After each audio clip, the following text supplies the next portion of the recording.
લઈને પૂનમ સુધી વડ સાવિત્રીનું વ્રત જે છે તે ચાલતું હોય છે અને આજે તેનો બીજો દિવસ છે. પરિણીત સ્ત્રીઓ તેમના પતિના દીર્ઘાયુષ્ય માટે અને સુખી દાંપત્ય જીવન માટે આ વ્રત રાખતી હોય છે.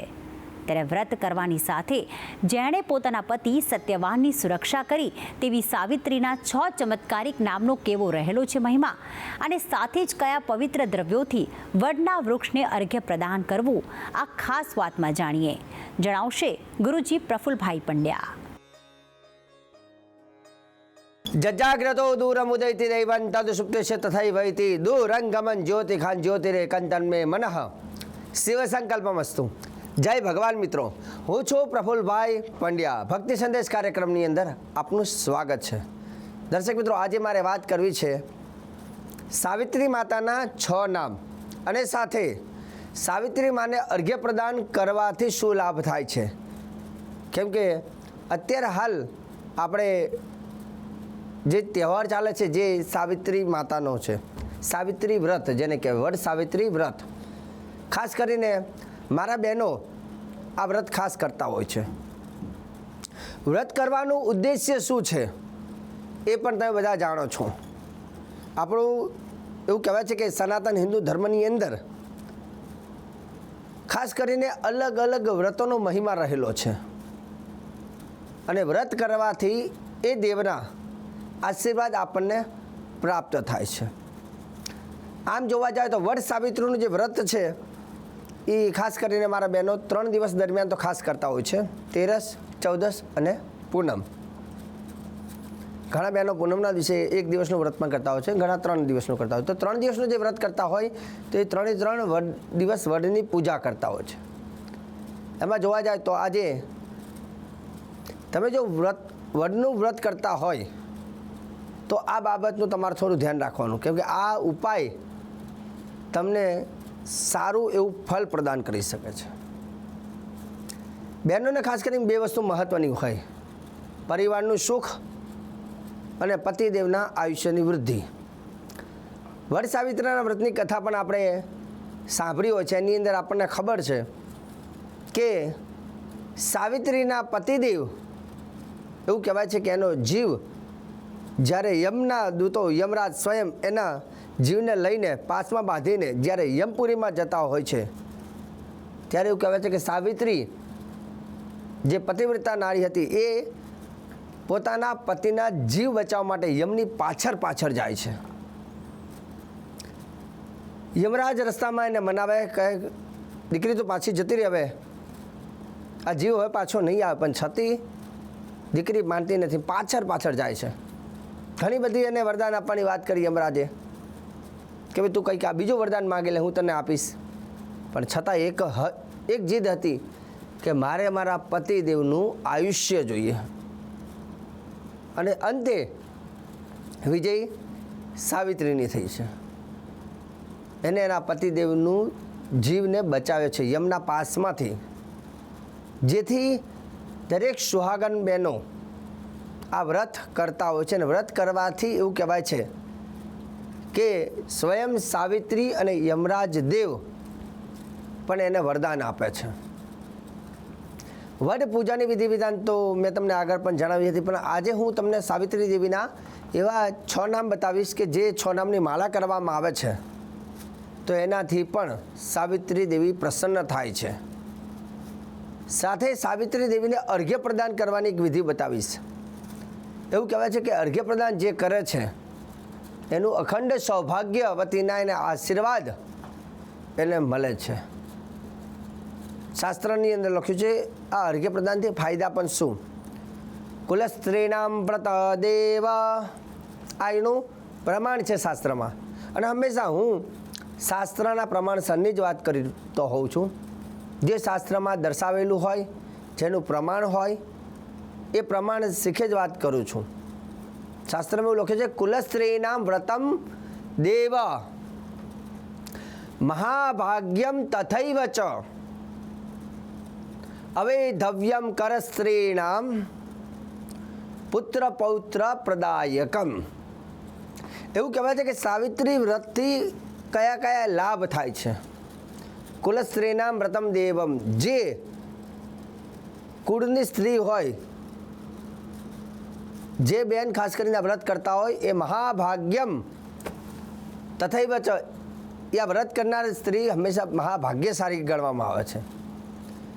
અને આ વ્રત કરવાથી અવૈધવ્યમ, અવૈધવ્યમ એટલે વૈધવ્ય, એટલે આપણે જેને કહીએ કે ભાઈ વિધવાના યોગ કોઈને બનતા હોય તો વ્રતથી એનો વૈધવ્ય દોષ નાબૂદ થાય છે. અવૈધવ્યમ કરસ્ત્રી નામ. અને સાથે સાથે આગળનો શબ્દમાં લખ્યું છે પુત્ર પૌત્ર પ્રદાયકમ. સાથે આ વ્રતથી પતિદેવના આયુષ્ય તો દીર્ઘ બને છે, પણ પુત્ર અને પૌત્રનું સુખ પણ પ્રાપ્ત થાય છે. એવું કહેવાય છે કે સાવિત્રીએ સત્યવાનનો જીવ બચાવ્યો હતો. એટલે ખાસ કરીને આ વ્રતનો મહિમા, આ કથા એની બહુ પ્રચલિત છે. તો આ જ્યારે વ્રત કરતા હોય ત્યારે એના અમુક નિયમો છે. જેમ કે આ વ્રત કરનાર જે બેન હોય એમને 16 શણગાર સજીને, મતલબ શણગારનો સામાન પોતે ધારણ કરીને પહેરીને વડની પૂજા કરવાનું છે. મંગળસૂત્ર હોય, માંગમાં સેથો હોય, હાથમાં ચોડી હોય, એને શણગારનો સામાન કહેવાય. તો આ બધી વસ્તુ પહેરીને તમારે વ્રત કરવાનું, એ વાતનું ધ્યાન રાખવાનું. મંગળસૂત્ર વગર, હાથમાં ચૂડી પહેર્યા વગર આ વ્રત ન કરતા, કેમ કે અહીંયા લખ્યું છે કે શણગાર સજીને વ્રત કરવું જોઈએ. સાથે એવું કહેવાય છે કે જે શણગાર સજીને વ્રત કરે છે એને વડમાં બિરાજમાન સાવિત્રી, સાથે સાથે યમરાજ અને વડમાં બિરાજમાન બ્રહ્મ, વિષ્ણુ, મહેશ અને સમસ્ત દેવી દેવતાઓ પણ આ દિવસોમાં વડમાં હોય છે, જેથી સમસ્ત દેવી દેવતાઓના આશીર્વાદ પણ તે બહેનોને પ્રાપ્ત થાય છે. વડમૂલે સ્થિતો બ્રહ્મા, વટમધ્યે જનાર્દન, વટાગ્રે તુ શિવો દેવ, સાવિત્રી વટ સંશ્રિતા. વટમૂલે સ્થિતો બ્રહ્મા, વટ એટલે કે જે વડ છે, વડના મૂળમાં બ્રહ્માજી બિરાજમાન છે.